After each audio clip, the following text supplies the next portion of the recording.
What happens when the world gets turned on its head? We're forced to look inward, perhaps become fearful, sometimes lash out at others.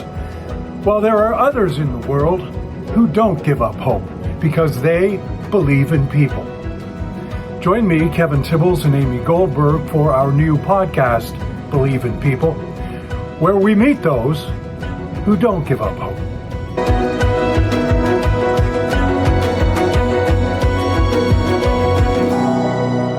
Today, we're going to take you on a musical journey around the world, a child's journey, a journey for change. Our guest is Jake Groshong with the Playing for Change Foundation, which helps children come together and grow through music.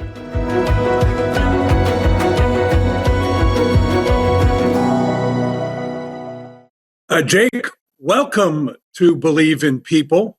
The easiest question to ask you is, why does music make a difference? Well, thank you for having me. It's an honor to be here. And, music makes a difference because it's our only universal language. It's the only thing that everyone in the whole world can speak and communicate with together. And it's also something that helps us identify with who we are in a way that nothing else can. It's why we use music as the key to help kids rise up through their own culture, because when you're able to identify with who you are in that way through art and dance and the sounds of where you come from, it creates a different level of understanding of who you are, why you are, and what's possible for you. Your self-esteem rises, your abilities rise. And it's not that music is some magical cure, but it is a gateway to allow us to expand in every part of our lives. And we see it time and time again in every one of our programs around the world. And Jake, music obviously influenced your life. I mean, you ran a theater company for 8 years. How did you segue into not-for-profit? Sure. Yeah, I mean, I did. I came from the theater world, but I actually grew up with my parents met at the Eastman School of Music, and my mom and dad are oboe and flute players. And I grew up going to classical music concerts, and I was an oboe player myself and actually went to school on an oboe scholarship originally. So I had quite a background in music, and was also a music major in college where I learned a whole bunch of different instruments, and it really was a centerpiece in my life. Now, I discovered musical theater at the same time, and that took over my life for many, many years. But it's always been something that's really vital to what I do and has really informed every part of my life since I was very young. Tell us a little bit about your organization, what's it's called, and how many countries can you find it in now? Yeah, absolutely. It's called the Playing for Change Foundation, and we're currently in 16 countries. We have over 50 locations in those 16 countries. And that's throughout South America, North America, Africa, and Asia right now. And we're at this rate adding 2 to 3 programs a year. We've been around for about 20 years, but we're in a real growth period right now. The need and the excitement for our work has really hit a tipping point, and it's been an incredible last few years. And just this last year, we opened in Costa Rica, Panama, and Uganda. So and those are all just absolutely spectacular locations. And why do you think that growth spurt happened? Did anything have to do with the pandemic, or what do you think? Well, part of it is I was hired to head the organization about 3.5 years ago, and have been really fortunate to help turn it into something that is not only sustainable, but has developed some incredible partners from the United Nations. We do a lot of work with the United Nations, a lot of work with the Gates Foundation. We've really just grown to a point where we have major partners around the world that are seeing the value in it and supporting us in significant ways. And you have also worked with a number of artists. Can you just share those with us with regards to the group?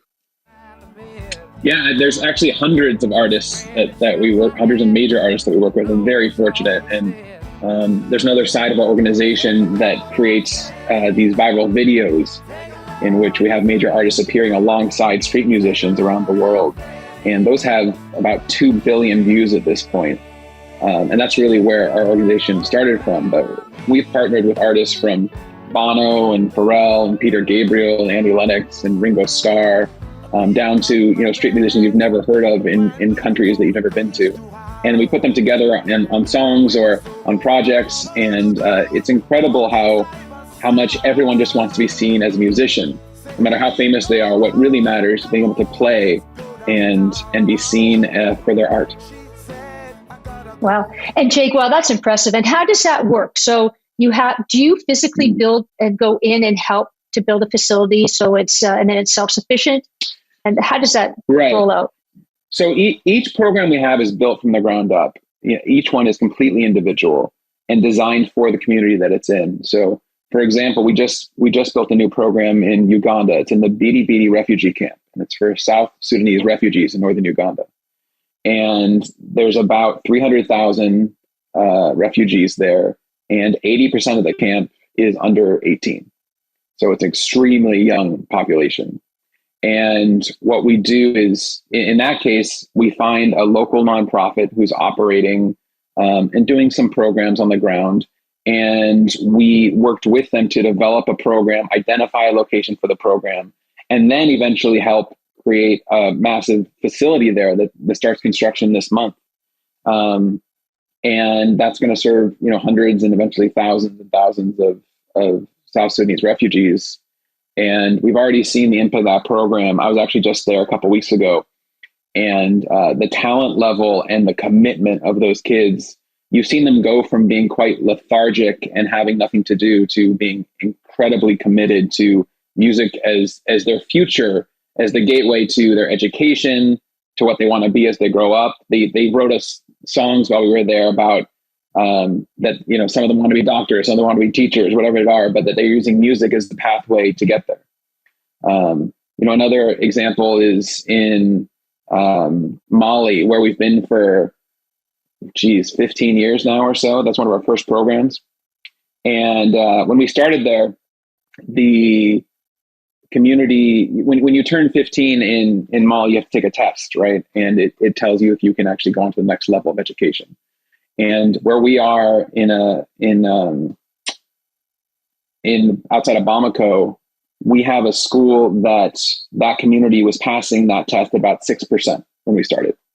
And they took the test last year, and over 95% of the community passed the test. Wow. And was able to continue on with their education. So that the only difference between that time period is that our school came in and started working with the kids. Another great example, I was just in Nepal a few months ago, and there we had we opened a program in a village where girls weren't allowed to go to school if they were on their period. Women were barely outside of their home. You know, they were pretty shut in. It's a very male-driven society. And since the 10 years since we opened that program, we now have a community where women are equal in leadership. They're not only on the town council, they're now touring around the entire region, teaching other villages that women have power. And they're using theater and music and dance to communicate those messages. And we have this group called the Mother Society, and they're affecting thousands. What they're doing is educating against sex trafficking, because that's the biggest issue they face. And we always focus on how to use our education music to fix the major social issues that any community is facing. There, it's sex trafficking. Our program in Brazil, it's, you know, the gang violence. In Mexico, it's the drug trade. Whatever it is, wherever we are, we're helping to solve the issues for these kids so they can continue on and have a really successful life. But one of the things when I was in Nepal that was most exciting was I got to participate in a menstruation workshop for the girls there. We got to learn how to use a reusable pad and how to, you know, continue on with their life and not have to be shut in their home when they're on their period. But the cool thing there is that half the class that was learning about this was boys. And that's not something you'd even see in the United States. So you had this village that went from a place where they couldn't even have girls outside of the home to where now boys are learning about, you know, what a period is, and that it's an acceptable thing, and that girls are allowed to be participating in regular society. And those are the kind of changes we see on a regular basis, where all we did was insert this program, and we hire everyone locally, and we have every administrator and teacher and students come from the local community. And they grow into these places that are really educational utopias where this is an example of what can happen when we actually invest in culture. And I think that's what makes us quite unique in our work.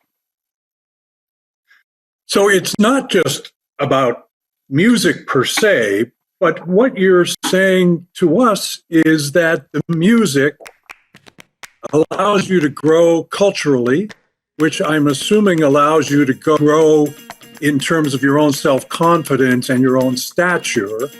But then you're also suggesting that the music provides some form of empowerment to the people there. And is that related to the culture, that all of a sudden your culture in your small part of the world is something that you can now look towards as something to be proud of? It's exactly right. It's exactly right. I think one of the issues that communities outside of, what we consider first world countries face is this feeling of being lesser than. And by finding pride in who you are in your own culture, by being empowered with the beauty of it and the intelligence of it, and understanding that you have a future as bright as anyone else in the world, there's nothing else like it to level the educational playing field that we have around the world. And I can imagine, Jake, that there's quite a bit of red tape when you go to various countries. How do you navigate that whole world? I mean, does it take years to build something, or is it baby steps? What happens there? It really depends on the program. I try never to open a program that doesn't have multiple local partners involved, because they help us to navigate those in each country. But I've opened some programs within, 2 to 3 months, and some within 4 to 5 years. It really just depends on how difficult those roadblocks are. Is there a facility in place? Have we identified who the administrators and teachers of the program will be? Is the student population identified and ready to get to work? I think that, our focus is really on, we don't have a cookie cutter way of doing this, that we have to build each one from the ground up, from the very beginning, because otherwise we start to cut corners, and we don't identify that we're doing this within the individual culture and in their way of doing things and not ours.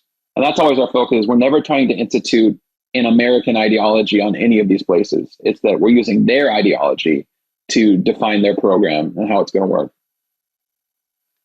I was just going to ask whether or not you ran across any suspicion within local communities and governments as a result of what you're trying to do.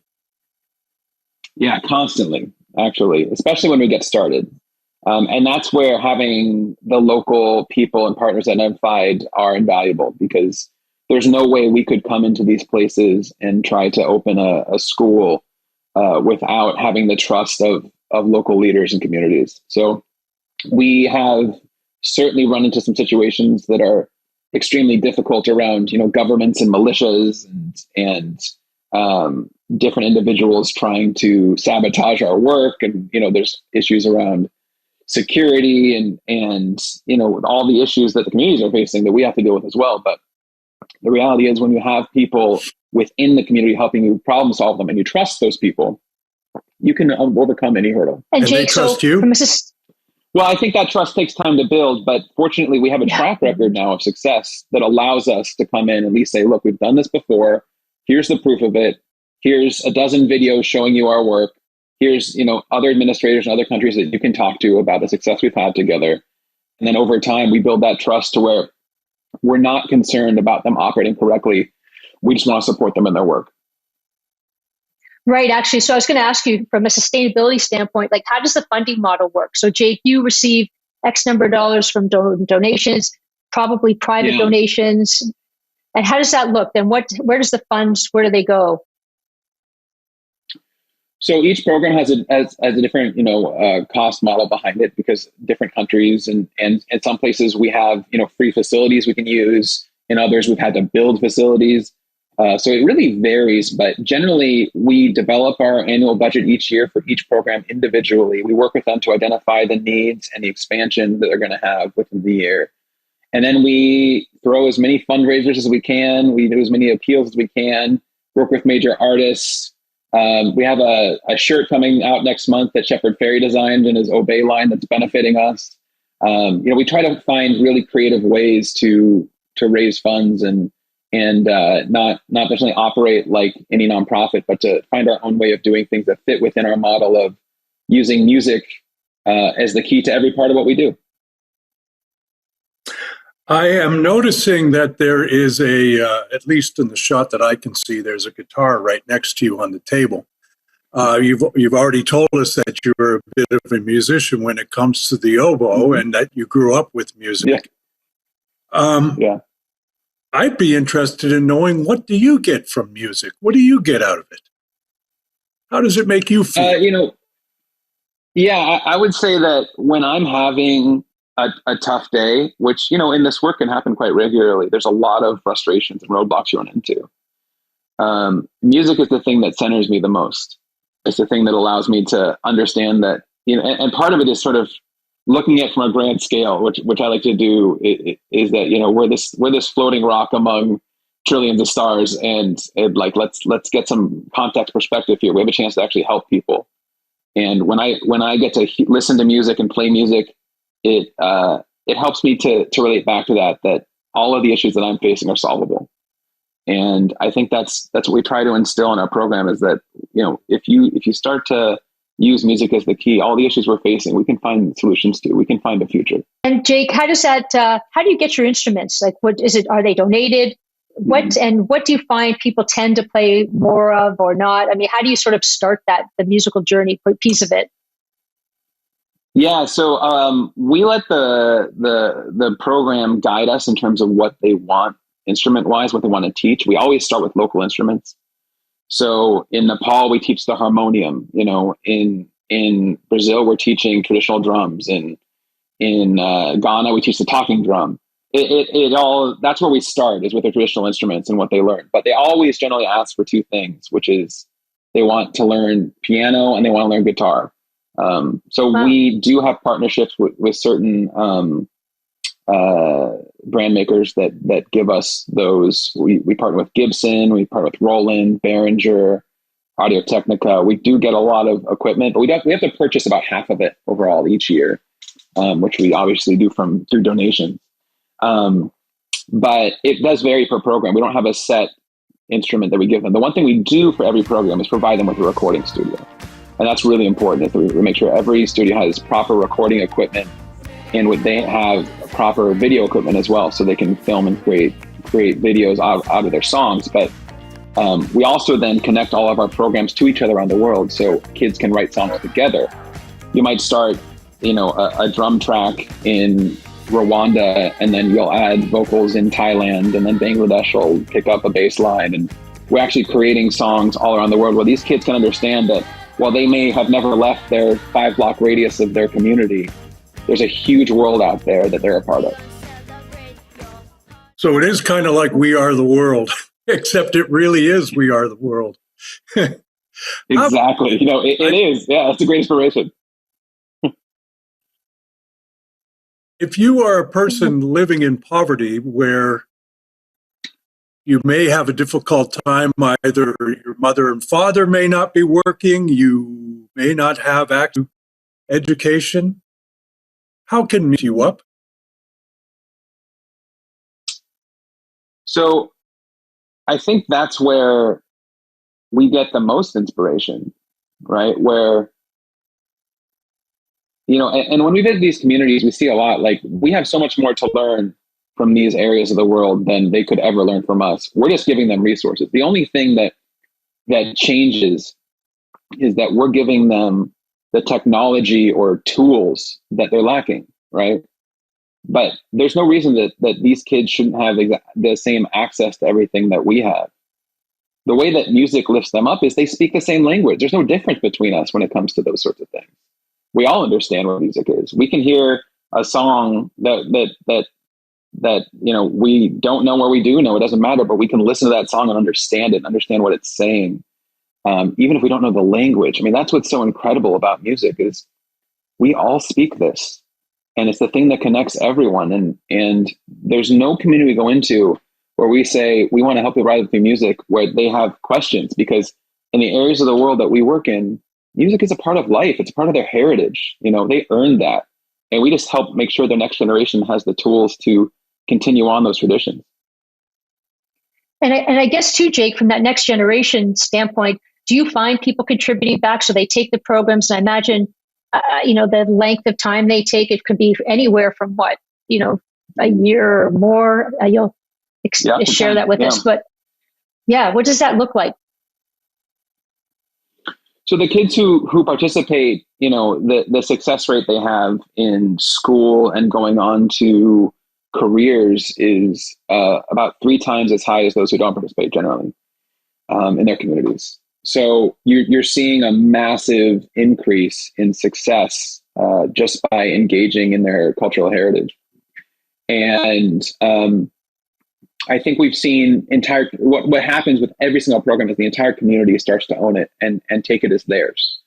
And that also brings with it increased local government funding, national government funding for each of these programs, to where over time, we're obviously involved in them forever. We make sure they have everything they need. We help them, and guide them at where we can. But the reality is these become owned by the community. And the more that we can step away from them, the more that they start to be funded and supported by others. That's our success, right? We would love to be able to just hand these off and say the community owns this now. The kids are in a place where they get to advance for the rest of their lives because they're able to identify with who they are and learn through who they are. Isn't it funny how, here I am talking to you about this program, and yet what we're talking about really are communities that have communicated with one another, either vocally or through music. And it is kind of conceited in a way for someone like myself to think, oh, well, we're going to go and show them how to communicate through music, when the bottom line here is that they've probably got a heck of a lot more to teach us than we can teach them about this sort of tradition. I mean, where do you think we got exactly? Yeah, that's exactly right. And I wish more people understood that we have so much to like. And when you listen to the musical traditions of these places, like, I can't tell you how brilliant the music is that comes out of these areas of the world that we just never get to hear. And it is absolutely conceded to us, and I'm certainly guilty of that before I started working here, that they have this thousands and thousands of year old traditions in these areas of the world that are extraordinary, and they have their own way of communicating and own languages and own musical languages that we can begin to understand. And the more that we can sit back and support them in rising up through those, the better off we all are, because then we also get to participate and learn from them. And it's an incredible thing where you can start to, you love who you are and where you come from, but then you start appreciating all the other cultures of the world and learning from them, and it helps shape you again to who you are and where you want to go. And it's something that I certainly get to reap the rewards of on a regular basis, because I'm very lucky to be able to work in the position that I do. And then when you think, Jake, you're sharing your story, how do you share that story to funders so that they understand that you're providing access to already talented and enriched people that have this skill?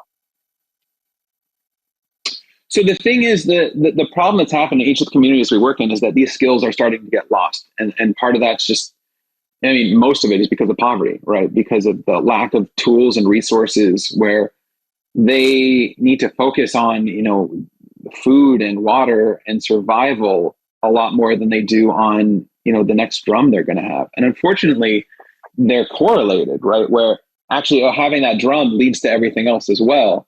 But if you're so focused on, just trying to have clothing on your back, it's a lot harder to focus on your future long term. So what we look at is, okay, we as this group here have the ability to provide them with tools that will lead them to help start focusing on their long-term futures rather than today. And obviously we have to deal with all of the issues that come with that, from teen pregnancy to child labor to whatever it might be. We're constantly facing those issues and figuring out solutions to them, but we're working with the community to solve those solutions. And I think, the real lesson for me is we should never assume that we have the answer for anyone. And I never go to anyone and say, here's how we're going to do it. all I do is ask them, what do you need to thrive? What's missing? How do we get you to a sustainable way where you're leading this, where we're not supporting you forever, where you know that over time, this is something that is going to lead to futures where everyone is supporting themselves. How do we get to that point? And we work backwards and figure it out. And it sounds like we all benefit as a result of that. You know, Jake, every week we ask this question to the person who has come on to share their stories with us, and that is that you have been to many places in the world. You've probably seen incredible positivity, but you have also seen probably a lot of the nasty things that take place in our world. And our question to you is, after all of that, why do you still believe in people? You know, the reason I believe in people is, that's a very easy answer for me, because of the work I do. I get to see that we are all basically good. You know, we're born good. No one is born evil. And I see that because every one of the kids that we get to work with around the world, thousands and thousands of kids, when they get an instrument in their hands and they start playing, there's a level of joy there, a level of positivity that, you know, even in America, I don't think we ever really get to see. There's a pureness in that understanding that you have power as a person, that you can create something good for the world, that you are not alone, that you come from something and somewhere that matters. If we were able to give that experience to every kid as they're growing up, all of the terrible things I've seen, I think the vast majority of those go away. And that all the terrible things come from a place where they weren't given opportunity, where they weren't allowed to have the education they deserve. They weren't allowed to know who they are in the right way. And it's our job to ensure that moving forward, this next generation does. Wow. Thanks, Jake. Thank you so much for your time. And playingforchange.org is a website that everyone should be going to and checking out. Absolutely. Well, thank you so much. I really appreciate it. Thank you. Well, that was one of the most inspiring conversations that I've had in some time. And, you know, I'd be interested in knowing, Amy, whether or not putting an instrument in a young person's hand, and that someday they won't pick up a weapon like a gun in the future. Wow, that's powerful, Kevin. And in fact, that's so true, because you're building someone's self-esteem and empowering them to see what's possible. And I think it does prevent people from wanting to do harm and then focus on the good aspects of life, you know, wherever they are. Well, thanks for joining us, everybody. Absolutely. That's playingforchange.org. And if you like this episode, please check us out on Believe in People, on our YouTube channel, and everywhere else. Thank you so much.